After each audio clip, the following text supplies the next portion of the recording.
Jack. This was our Friday date. We try to do this at least once a week, and I think we managed to stick to that average. We were at one of our favorite places, a Mexican restaurant and bar called El Guapo's.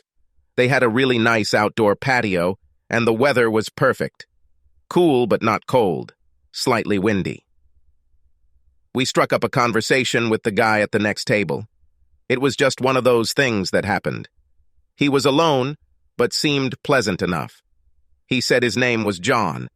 We chatted with him about our plans for the future and when we would have enough savings to put a down payment on a house. If things remained as they were now, in a year or so, we would have enough money. This was phase 1 of the plan. Stage 2 is creating your own capital. Stage 3 was a big house. Stage 4 is children. We were young and we had time. We are Jack Andrews and my wife, Jill. Save the jokes. We've heard them all. We had a whole shelf of Jack and Jill-themed memorabilia in our apartment from well-meaning friends and family members. We got married 2 years ago and have been living in marital bliss ever since. All we had now was our one-bedroom love nest, but it was ours. We didn't have the latest cars, but they were reliable and, more importantly, paid for themselves. We didn't have the biggest TV, but it worked well enough for us. Our furniture wasn't the newest or fancy, but it was clean and well cut. I just made a comment like this. So, if all goes well, we should be able to start putting buns in the oven in about 5 years or so. John replied, "Perhaps I can move this schedule forward a little." Like this? Several years ago, I was very lucky in business. I am able to offer you a very good deal. And what kind of deal will this be?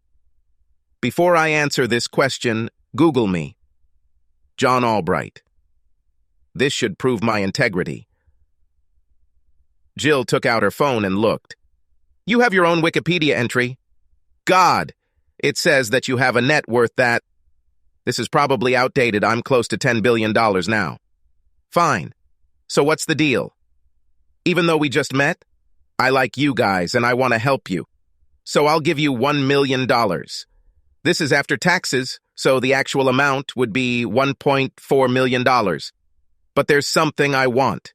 I waited for the other shoe to drop. I want Jill for the weekend. I was stunned. What? This is serious? I looked at Jill. I can only assume that the look of stunned disbelief on her face was reflected on mine. Fuck off, moron. Go back to your table and leave us alone. This is a serious proposal. She leaves her phone and purse and leaves with me. I will return it by 6 p.m. on Sunday and deposit the money into your account at that time. As long as she is with me, she will do whatever I want. I promise I won't harm her or leave any marks on her. Fuck you. My answer is no. I'll go stand by the door and wait 5 minutes while you discuss everything. If she doesn't join me by then, I'll leave and you'll never see me again. He stood up and walked to the exit, leaning against the wall. God! Can you believe the arrogance of this asshole? No, I cannot. I know that the rich live differently, but this is a completely different level of aspiration. She paused. But $1 million would be nice. I mean, we could move to phase 4 immediately. We'll buy a house with cash, fund college for our kids, and still have enough money left over to invest. We could retire at 40. Don't tell me you're actually considering this option. Of course not. I'm just saying it would be great. I looked at her. Fine, because if you did, it would destroy us. Don't be funny. I will never do anything that can harm our relationship. I looked at her again. I saw John watching us. He tapped his finger on his wristwatch. Well, I don't want to stay here anymore. Let's go home and watch a movie or something. Fine. Take care of my things. I need to go to the toilet urgently. I watched as she headed towards the toilets. She stopped to say something to John, no doubt reprimanding him again. Suddenly, they walked out the door together. I felt my heart clench for a second, and then I took off and ran out the door. I saw her get into the Mercedes. Just as she was about to close the door, I shouted her name. Jill, do not do that! She looked at me, mouthed, sorry, and then closed the door. The car left the parking lot. I ran after her thinking I could jump on top of him or something, when suddenly I was grabbed from behind. I turned around and saw one of the largest men I had ever seen grab me by the shoulders. "Let me go! This is my wife!" "Sorry, buddy, but Mr. Albright doesn't want any trouble." I watched as the car pulled out of the parking lot and drove away at a very high speed. I tried to break free and follow them, but I couldn't. He had an iron grip. I watched the taillights disappear into the distance, just like my marriage. "If I let you go, will you do something stupid?" I should point out that she was not forced in any way. I looked at him. "What would you do if it were your wife?" "I would beat the crap out of him, of course. That's why he sent me here to hold you for a while. But now they're gone, so I'm letting you go." I stood there for a second. The bodyguard waited, then got into his car and drove away. Jill. "Fine. Take care of my things. I need to go to the toilet urgently." I hated deceiving him, but I knew he would never agree. I headed towards the toilets, but stopped when I approached John. "Let's go before I change my mind, and before Jack makes a scene." John turned and walked out the door. I followed him. There was a Mercedes waiting right outside. John sat in the driver's seat. I opened the passenger door, but before I could get in, I heard Jack scream, "Jill, do not do that!" There was a mixture of surprise and offense on his face. I stopped for a second, then said, "Sorry," got into the car and closed the door. It hurt that I hurt him, but I did it for us. John immediately took off. "Don't worry," he said. "He'll survive this." I hope so. I tried to get Jack out of my mind. "So where are we going?" "I have a house outside the city. We'll spend the weekend there." The rest of the trip passed in silence. We drove for about an hour, heading out of town. Soon enough, we left the main highway and drove along a series of narrow country roads. Eventually, we arrived at the gate. John pressed a button on the remote control, and the gate opened. We drove along the gravel driveway for about a minute, then pulled up to a fairly large stone house. It was 2 stories high and looked as if it had been there a long time ago. We parked the car at the entrance.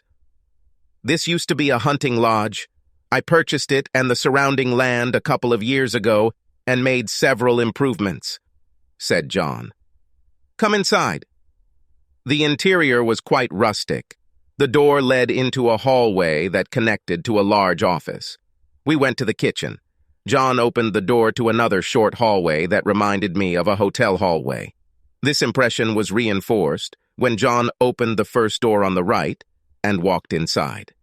"This is where you will live," he said. "These are premises for kitchen staff and other service staff." It was a small, windowless room built from cinder blocks painted an off-white color. The room contained a bed, a chest of drawers, and a desk. The bed was a bare mattress. There was an open closet against the wall with nothing in it. Next to the closet was the bathroom. John opened the top drawer of the dresser and pulled out a folded piece of what looked like fabric. "I want you to go to the bathroom, take off all your clothes and put them on." All clothing, including underwear and shoes. He handed me the package. I looked at him. He made a motion with his hand, sending me to the bathroom, so I went in and closed the door. The bundle was not made of cloth. It was some kind of opaque white plastic, possibly Tyvek. It was similar to a jumpsuit, except it was completely form-fitting, with mittens built into the sleeves and booties on the legs. Okay, that was weird, but whatever. I undressed, then put on my overalls. There was a zipper on the front.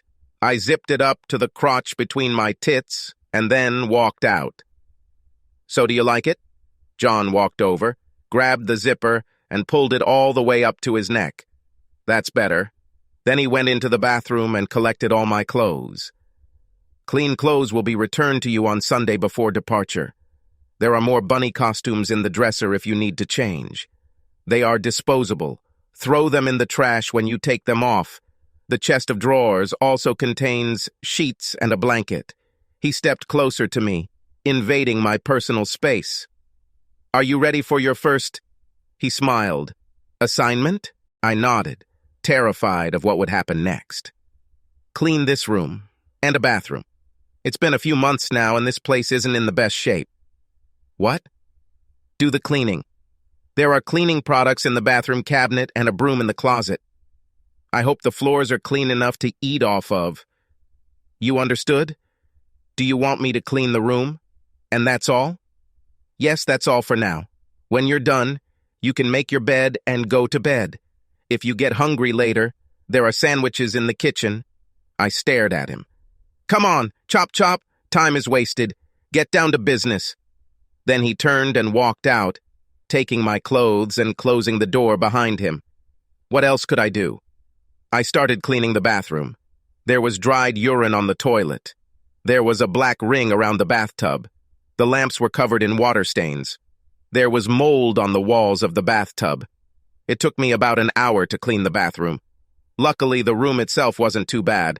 I just needed to dust the table and dresser, sweep the floor, and then wipe it down with a damp cloth. This place was shining.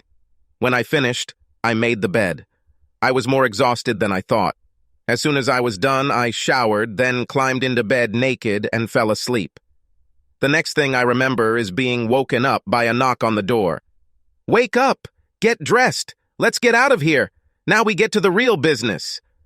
At first I was confused, then I remembered. I was at John's. Okay, I'll go out now. I looked into the chest of drawers. There were dozens of bunny costumes, so I grabbed one and put it on, making sure to zip it all the way down. To the kitchen, said John. He was sitting at the table. Make us breakfast. Can you cook an omelet? Yes. Let's.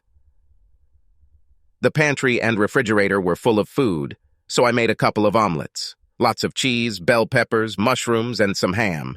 I put the omelets on plates, then placed one in front of John and sat at the end of the table to eat mine. Looks appetizing, he said, and started eating. We finished our meal in silence. When he finished, he said, "Clean it up here. When you're done, join me outside." And left. To say I was puzzled would be an understatement. I expected to be some kind of sex slave, not a kitchen charwoman. But it doesn't matter. The longer I can put off breaking my wedding vows, the better. I loaded the plates and silverware into the dishwasher and cleaned the pan by hand. I finished and walked out the front door. John sat in an Adirondack chair, one of two, on the patio, with a small table between them. Okay, you didn't waste any time. Do you see this?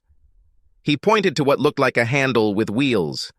I realized it was a real lawn mower. He then pointed to the expansive courtyard. Mow the lawn.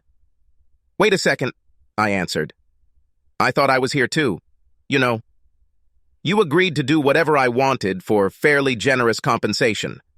What I want you to do now is mow the lawn. If you do not want to abide by our agreement, you can leave at any time and forfeit your compensation. The gate is on that side. He pointed down the driveway. Or you mow the lawn. Your choice. I glared at him. I've mowed lawns before, but always with a powered lawn mower. I grabbed the mower, moved it to the grass, and started mowing. The lawn must have been at least half an acre, maybe more. Fortunately, it is not too overgrown. I pushed this thing all the way through, then turned back around.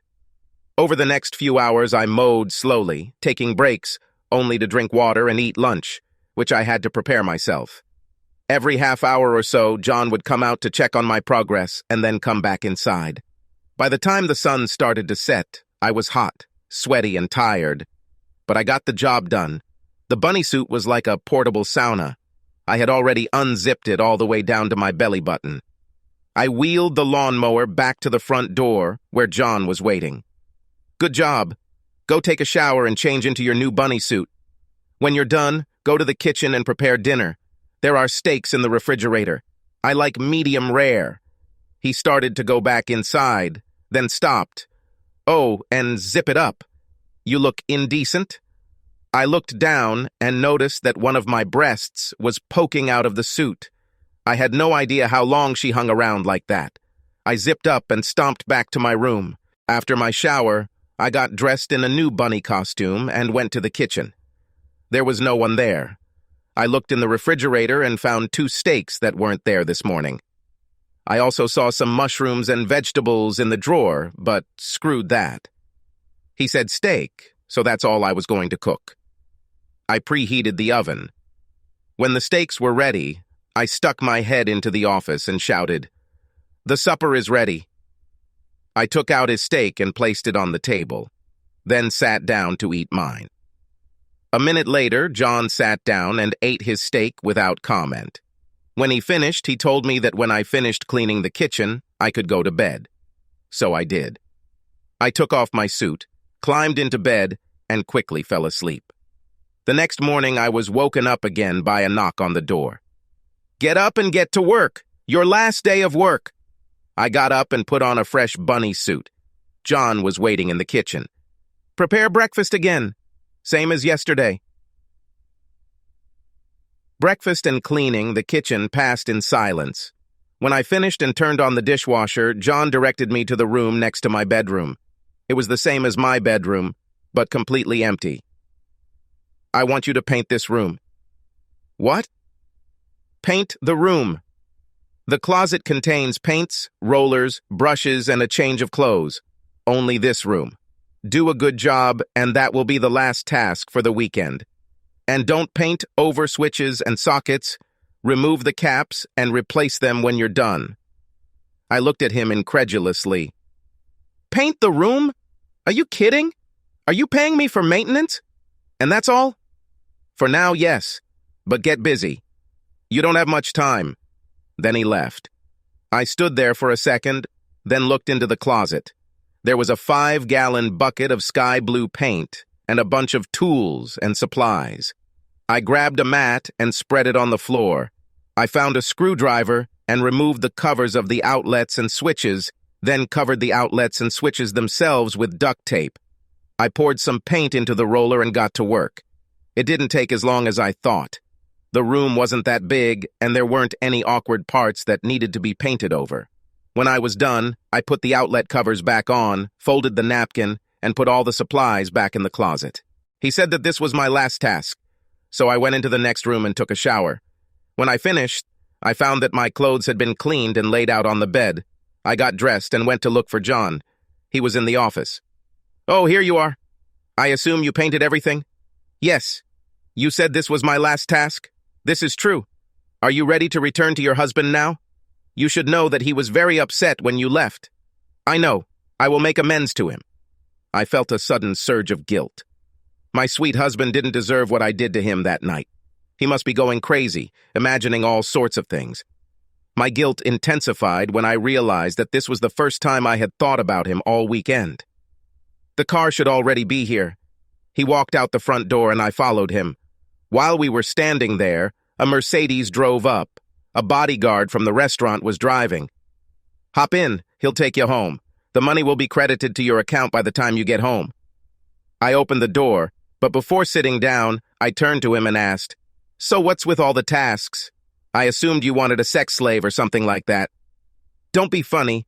You're an average, perfectly attractive woman, but with the snap of my fingers, I can get women you're not even close to, and for much less than $1 million. It was more of a social experiment.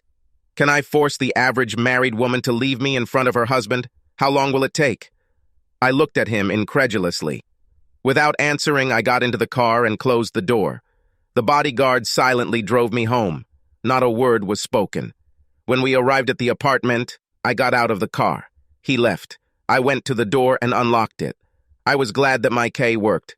"Jack, cute, I'm back. Where are you?" "Jack." I looked at the bodyguard. "What would you do if it were your wife?" "I would beat the crap out of him, of course. That's why he sent me here to hold you for a while. But now they're gone, so I'm letting you go." I stood there for a second. The bodyguard waited for me to do something, then got into his car and drove away. "Hey, Jack, if you leave, you need to pay your bill first." It was Mike, the restaurant manager. During the time we went there, we met many of the employees. "Crap! Didn't you see what happened? My wife just left me. And you're worried about the score?" "Wow. Don't worry about it. I'll fix everything. Sorry. I would never have thought that she would do this." "Yes, me too." Mike handed me her purse. She left it on the table. The phone was in the side pocket of my purse. Thank you. Not sure what the hell I'll do now. Don't do anything too stupid. Go home. Think about it. Good idea.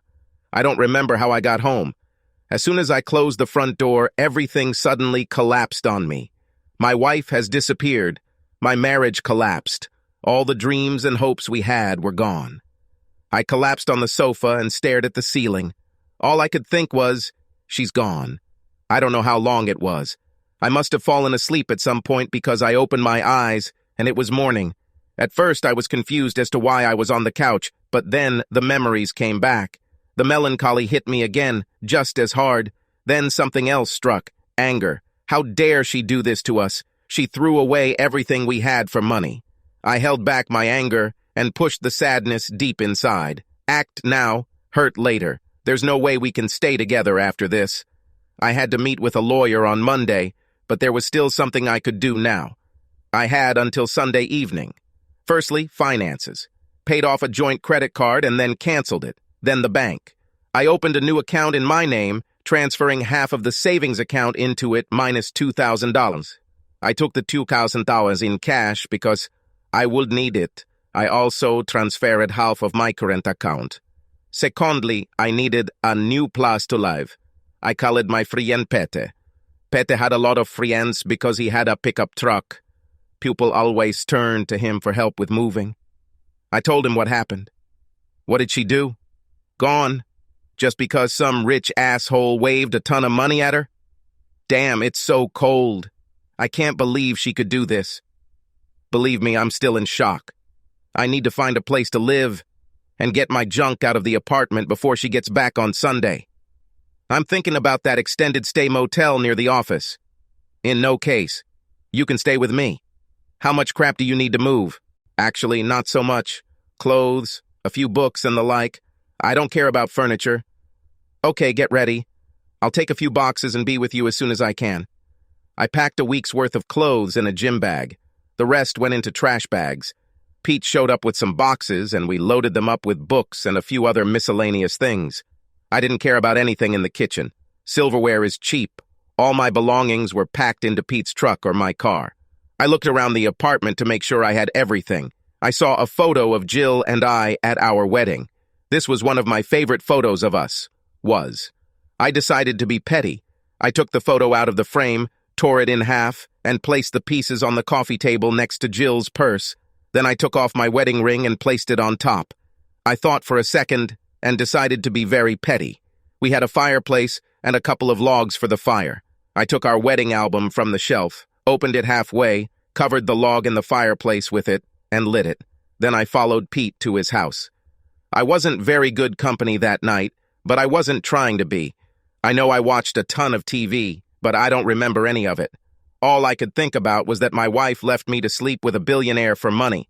I finally took a dose of NyQuil and fell asleep. I woke up late on Sunday. I felt better physically, but emotionally, I was broken. Pete kept trying to engage me in conversation, but I wasn't feeling it. I thought about drinking, but I knew it wouldn't solve anything. Finally, my phone rang.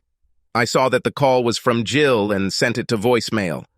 I didn't want to talk to her at all. Then she sent me a message. I'm back. Please call me. We need to talk. Nothing happened. Nothing. Yes, exactly. And even if it was true, it didn't matter.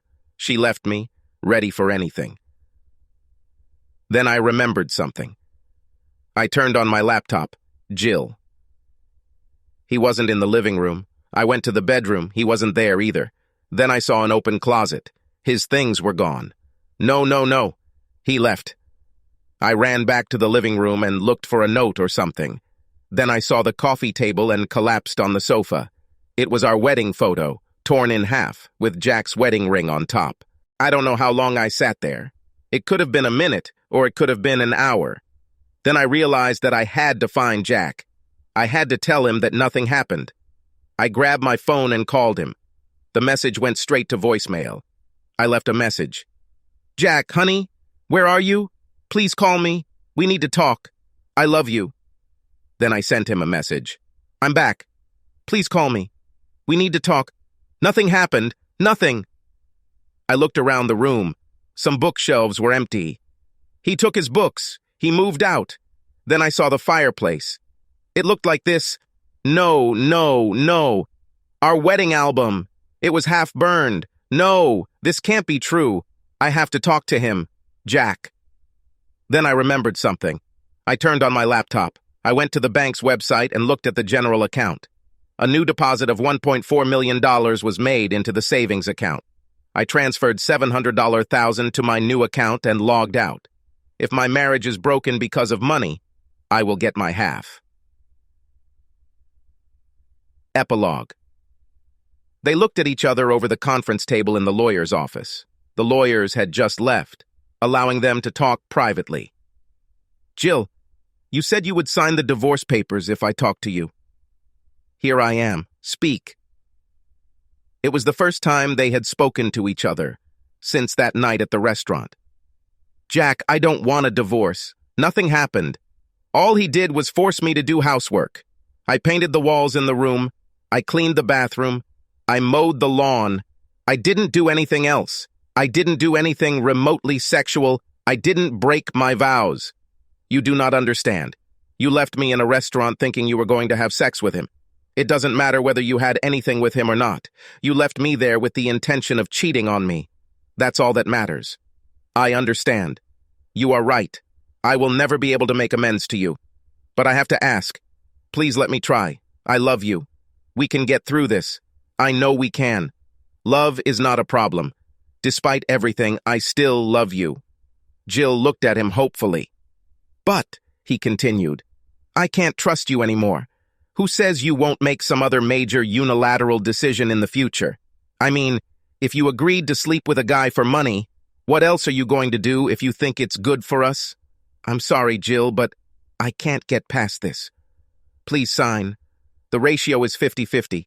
I took everything I wanted from the apartment and already took half the money. Sign and we're done. With these words, Jack stood up and left. Jill sat in silence for a while.